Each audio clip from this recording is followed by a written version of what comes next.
I'm quite rusty. I haven't done this in a while. Try my best to keep this video under 10 to 12 minutes because these videos are notorious for being far longer than they have to. 6 months. It's been 6 months ever since what could be one of the greatest losses in my life. I know that sounds like a reach. It sounds pretty over-exaggerated, but I'm pretty sure anyone who has gone through a breakup can somewhat relate or approve of what I'm trying to say. I remember that very night, or at least a few hours before she finally sent the final message. I think it was a call actually. Regardless of what happened, I remember seeing this video. I was just chilling. I was scrolling through my recommended and I saw this video of a guy documenting his breakup journey. 6 months, just like me. He was talking like this in front of a camera, but in his case, he was showing clips of himself going through that evolution or that journey. Clips of him crying, clips of him just breaking down, clips of him ranting, clips of him saying things such as I miss her, blah blah blah. You know those types of videos. I've seen a few of them, but I've never really finished one because I found them to be, I wouldn't say cringe would be the proper word to use here, but it makes me feel uncomfortable because love and relationships aren't really my thing. So leading up to that night, it was a roller coaster for me and my ex's relationship. When I say roller coaster, I mean I'm not quite sure if the relationship is going towards the right direction or if it's actually going somewhere in the first place. To keep things simple, let's just say that it was a pretty bumpy road leading up to that night. It's like we were breaking up and then we weren't, and then we were breaking up again and then we weren't, and then we went on a date, and then now you're telling me we're gonna break up again. It's basically that type of feeling where you actually have no idea or sense of security when it came to the relationship. Like, so many things were going well until it didn't, then it went well, and then it didn't. So I guess that gives context as to how I was feeling that night. So I saw this video and I was like, okay, poor guy, thank God I'm not gonna be doing this because I'm pretty sure it's gonna go well. And then a few hours later, she messages me saying that our relationship should just, yeah, like some stuff happened, which I of course wouldn't disclose, but unfortunately it just came to the point where we just had to end it. I was in denial. I spoke too soon. Like, how would I say this? There's a term for it. There's like a metaphor. It's like I jinxed it. Is that the word? It was just something else. Like the universe, it can be pretty playful, for a lack of a better term. I wouldn't say cruel in that case, but showing me a video of some guy going through his breakup journey and then me being arrogant, not really arrogant, but let's just say I was sure that from there on out it was gonna go well, and then after a few hours it just didn't again. So why am I only telling this now? Because, well, the video also documented his 6 months of breakup, and I, fortunately and unfortunately, did not document as much as the guy in the video I watched did. Do I have videos of myself crying and breaking down and telling the camera that I miss her? Maybe, but I'm not gonna show it, I think. Not in the near future at least.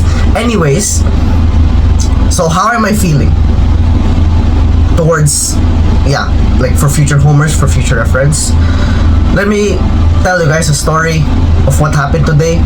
Trust me, this is relevant. I went around the city and there was like a festival. There's like yeah, if you guys can see this, it's like a shirt. It's like a local festival that happens every January. It's a big thing. Everyone goes to the festivities. Everyone celebrates. I was alone. I know that I say that neutrally. Like, I was alone going out, just chilling, going on a date with myself. Like, I do this every Sunday anyway. I knew that today would mark the 6th month of this entire breakup thing.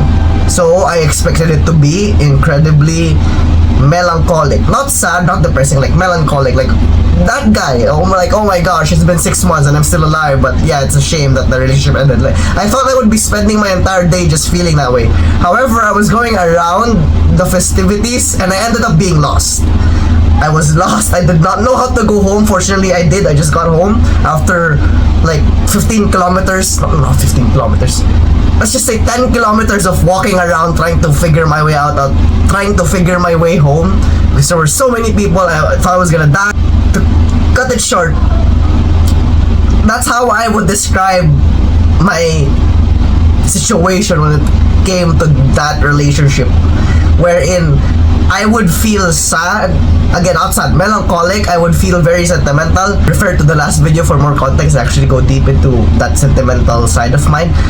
I only feel sentimental when I'm not busy, or okay, the point is, when I'm too distracted, let's say I'm lost in the city and I have no idea how to get home, I wouldn't have like the mental energy or the time to think about how sad it is that I don't have a girlfriend anymore. That's how I would describe the situation right now. I only feel melancholic when I'm doing nothing. I just have to do something and I won't feel sad. However, of course, you think about it, maybe I'm just distracting myself. That's the first thing people will think of when I say this. I think that way. Am I actually moving on? And in that case, here's how I would summarize this entire video in a 5-second clip. I am moving forward, but I am not letting go. Does she still matter to me? Definitely. Do I still care for her? Definitely, definitely. But I have no attachment to bringing the relationship back, because I gave up on that like 2 months ago, which is, according to the breakup video I saw, it's almost the same way as that guy. To clarify, I'm not following that guy's video as if it was some sort of breakup roadmap, because everyone has their own thing when it comes to loss and dealing with goodbyes. As for me, goodbyes in general as a whole are difficult, not just in the context of relationships. So this really puts a heavy burden on my shoulders, in the sense that moving on is not really in my surface vocabulary. What I mean by that is, it's not something that I do easily as compared to other people. Again, refer to the last video as to why. Am I still missing her? Like, do I break down now? Do I start crying and start playing Leve songs? Maybe I should, maybe I shouldn't. But do I feel like doing it? No, because why? I'm busy. Again, that's how I would describe the way I'm dealing with this whole breakup thing. Like 6 months for some people is enough time for them to actually move on and date other people. That just doesn't align with my principles and values, because again, I deeply value connections, or I value deeply connections. So I just don't get rid of what was and what we had just because we don't see each other anymore. It doesn't work that way for me. Whether it be people and places, I'm not gonna go over that again, just watch the last video. 6 months, I'm still alive. I mean, I knew I would be alive. It's just that the saddest part that I can think about this, or like the saddest aspect of this entire breakup recovery journey thing, is that you're gonna be fine in most cases, but it's gonna be different. And that's a common code. It's gonna be fine, but it's gonna be different. And I find that a little sad. I mean, a lot of people would be screaming at me right now, specifically my close bros. Why would you be sad about being fine? Like, who wouldn't want to be fine after a breakup? It's just, what's the proper adjective to use here? Frustrating? I can't think of any other word. My English is not functioning as well as I would like it to. It's still tough, definitely. I still would have loved to spend more time with her, but we just can't. And I've learned to accept that. I could say that out loud now. That's a huge improvement, because I wouldn't have been able to say that 3 months ago.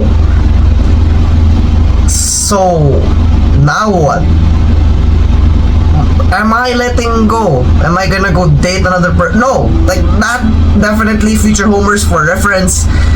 I hope you still align with my principles. I will still count. That is something that I just do. I still as sad as it sounds, a lot of people will call me out on this, especially my close friends. I still count our monthsaries. That is incredibly sad on from an external perspective. It's not a monthsary anymore. I mean, I even celebrated the anniversary, even though the relationship ended 4 months before the anniversary. So why in the world would I do that? I'm just putting myself through unnecessary suffering. But that's just how I do things. It's my nature. I'm not gonna go over this nature thing all over again. This is me 10 minutes in the future, and I just watched the video and I've noticed something incredibly important that I think I should take note. My timeline of what occurred is pretty all over the place now. I'm actually not quite sure what the exact date is.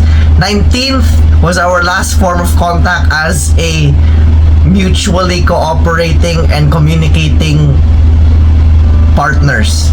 Not in a sense of relationship partners, but we broke contact on this exact day 6 months ago. Not literally. I mean, how do I explain this? This is just important to take note. The way I remember it now is far different from what actually happened. So I guess there's something to note for future homers. I'm slowly forgetting the chronological order of the plot. And that's bad or good. It depends on what we're talking about. I'm not sure. Do whatever you want with that information, but I'm pretty sure it's related to like some mental, neuroscientific, psychological, whatever. I would like to add though, I saw this quote from a very good series that I finished like 2 months ago. Time doesn't heal pain, or time doesn't heal wounds, contrary to what people say.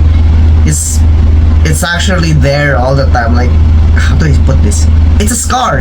You can't get rid of pain because it's easy to find, something along those lines.